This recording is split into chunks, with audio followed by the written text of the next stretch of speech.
Each button has a screen, so you can configure that how you like and do custom functions. The stand has multiple positions. Based on your preferences, you can have it a little higher or lower. A lot of the interest for this device, of course, is on the computer through their application. So let's go to that. So you get animations, you get visuals. That's super nice. I can do a screenshot, I assume. Here's my default profile. This is for streaming. Obviously, that's the main use case, but there are a lot of other options. If I did want to open a different program, for example, this designer program, still keeps that same profile active. So if I am streaming, I can switch or switch back, and they have functions in here specifically pre-designed for OBS. That's convenient. Of course, you can design your own, but in this case, a lot of these, even Twitter is in here for some reason.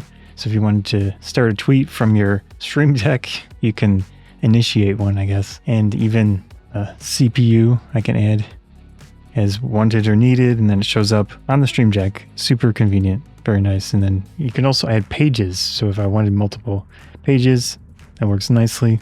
If you don't hard fix a profile to the Stream Deck, it will switch based on what application is selected. In my case, I do a lot of photography, videography, and having the Stream Deck for convenient button presses, functionality in those pieces of software, I really like that. Use it quite a bit, especially for this Audacity program, but by default, it will switch. So in this case, I press the video editor, switches the Stream Deck to those functions, press back to Audacity, the audio editor, again, switches back to my profile for that. Here are my examples of what you can do with the Stream Deck outside of streaming. In this case, a video editor, Magix Vegas Pro 19, and these are the functions that I set up for that program. If I want to play it, focal length, I can do that from the Stream Deck. If I want to play it and then speed it up, I can do that. Stop it at will. If I want to use this auto ripple functionality, I can toggle that on and off. So if I move those all together, turn it off, only move one of them. I can normalize the audio of a selected clip, cut, copy, paste.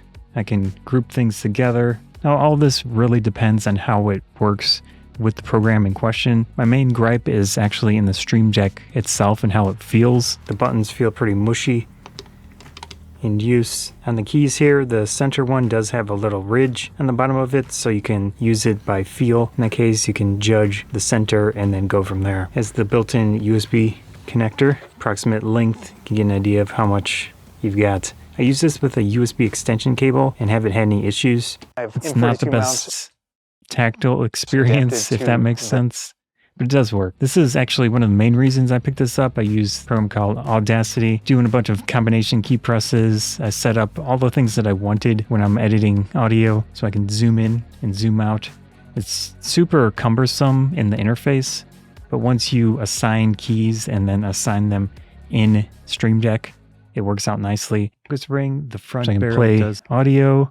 In this case, AC/DC Photo Studio Ultimate, the View tab. I have these set up to adjust ratings or delete.